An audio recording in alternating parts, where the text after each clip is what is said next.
can still do it. If we can win these last two finals and Norway has an absolute disaster, it is still mathematically possible. And this is the old chums race here, because we've got Martin Schanche versus John Welch. We said before, these are two great personal friends, these two men, and Dennis Biggerstaff in third place for the Irish, Jos Durkins in fourth for Belgium, and so we're looking forward to a good race here. We've already seen John Welch doing superbly well here this afternoon, driving hard against Martin's teammate Terje Schie. Now we're going to see him driving against the maestro himself, Martin Schanche, and John Welch, it is coming away, containing Martin, forcing Martin over the curves, and Martin Schanche getting very, very, very sideways there, but powering himself out of it, goes very wide again on the exit, and John Welch making Martin Schanche work very, very hard indeed as they come through into the shuttle. It's Martin Schanche from John Welch, and I think the Astra going as well as we've ever seen it go, and John's team have really got the bugs out of this car at long last, and John Welch showing that this car, which of course is a sign of the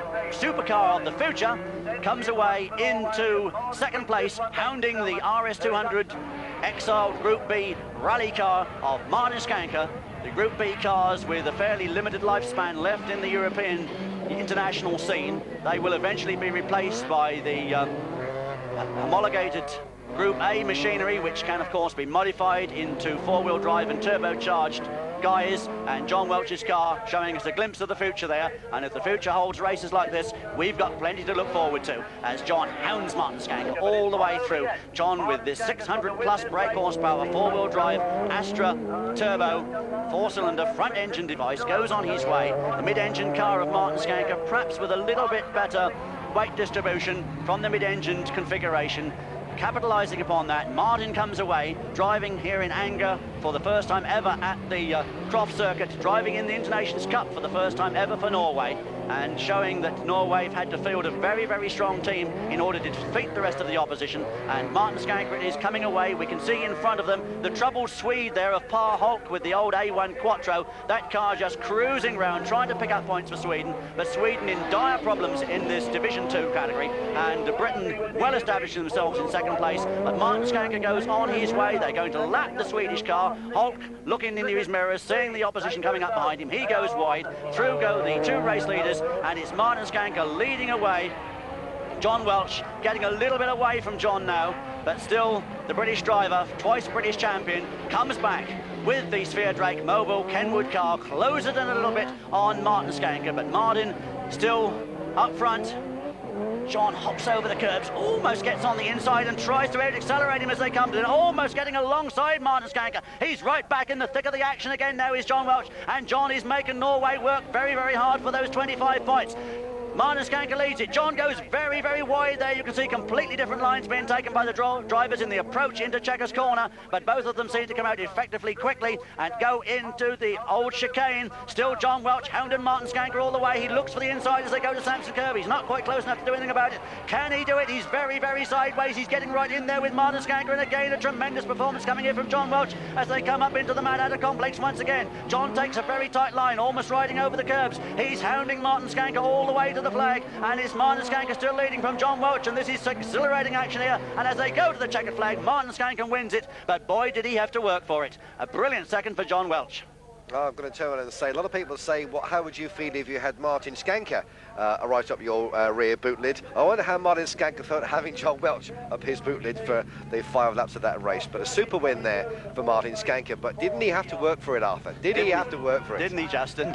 I think the Norwegian's realising that he's done enough now. There's Skogstad and Opland in the thick of the action. Well, I thought giving somebody the bumps was British. I thought giving somebody the bumps was British.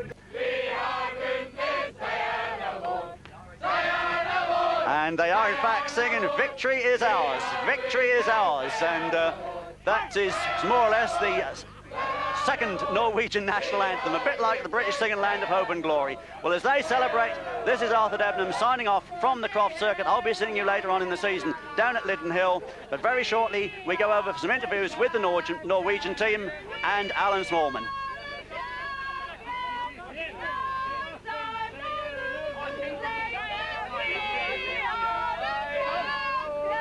Very good!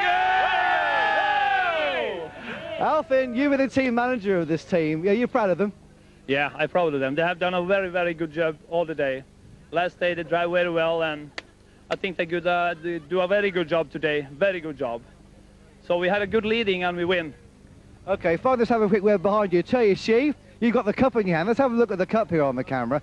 This is the Internations Cup, retained for the second year in succession by Norway. All right, Terje, you and your Peugeot 205, the example we had here this weekend, drove very well. Are you pleased with this performance at Croft? Yes, it's very nice circuit, and when it's dry up, it's very nice to drive here, and very nice spectators. Everything was a beautiful day for Norway and the rest. Well, we're so glad you enjoyed yourself as well. Thor, Holm, you said after your third qualifier, you were going to go all out for it and go all out for it. You certainly did in your last final. How do you feel now? I feel good. As I said, I'm going to win it, and I did. Steve got me on the corner. I was a little bit asleep, but he was sleeping a little bit down there, so I got back on him and just drove away from him. I feel very good. It has been a marvelous weekend. Well, we're glad about that. Right, Division 1 was also very, very strong for Norway. Then we popped out of this young Steinar Joranli down here with the front-wheel drive Opel Cadet. You drove enormously well all year, and this time, seriously, it was your best performance all 1990. Yes, I'm lucky for the results today, and mostly of the race this year. It's got quite so good, so then I got the place on the team. I was very happy with that, and that we could take the first place today. That was very, very lucky for me. Well, a well-deserved team member you were, Steinar. Thank you very much indeed. Bjorn, Skogstad, we've seen you all year in the European Championship. You've come along with your team this time, uphold the Division 1 honours very, very well indeed. Thank you, Mr. Schanche. How do you feel? I'm very, very happy, and last weekend I was nearly the champion in the European Championship. So this weekend, when we are together, we're winning. We are best then. I can see that. The young man behind you is Eivind Opland. Now, this is 2 weekends on the trot you've taken some honours. Last weekend you were at the Lytton circuit for round 10 of the European, and today you're part of the winning Norwegian team. How do you feel now? Oh, that's beautiful to win here today, and with the Norwegian team. Eivind, thank you very much indeed. But the last word's got to go to Mr. Rallycross himself, Martin Schanche. Once again, you lead a victorious team. I'll say you're the leader. You've got to be, because you're called Mr. Rallycross. Right now, for you and your team, how do you feel? Well, it's great to be here, but it's also great to win. And we had a fantastic gang of supporters here, students from Newcastle, and that's where we got all these funny colours from. But it's nice, at least once in a year, to pull together, be a big family, and really not only lone wolves, everybody hacking for the bread themselves. Now we had to pull together, and we really did it, and we put together a good package, and we came out on top. What more can I say? I'm as happy as all the others.